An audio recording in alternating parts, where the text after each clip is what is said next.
When Bobby decided to marry into the family, he didn't realize he was marrying into the family.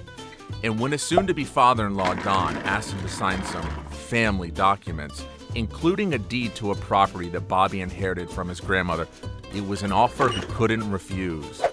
But Bobby told Don he'd have his attorney look over the documents first. That's when the family ties got a bit less comfortable.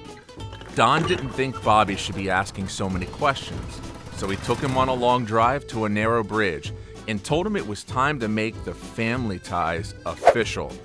Deciding he'd rather wear a gold band than a pair of cement shoes, Bobby signed the deed.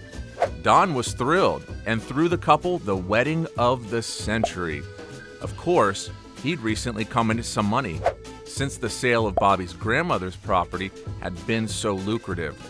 The buyer, Betty Ray Davis, thought the idyllic cottage with its rows of sugar maples was the perfect place to retire. 10 years later, Don was sleeping with the fishes due to a mysterious and untimely demise. So Bobby set out to get his inheritance back. When he found Betty Ray knitting peacefully on his grandmother's porch, he thought his luck was dry.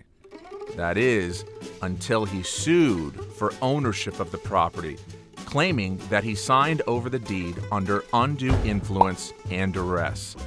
Unfortunately for Betty Ray, her idyllic retirement plans didn't include an owner's policy of title insurance, and she was unprepared for the tangled web of litigation that Bobby was about to weave.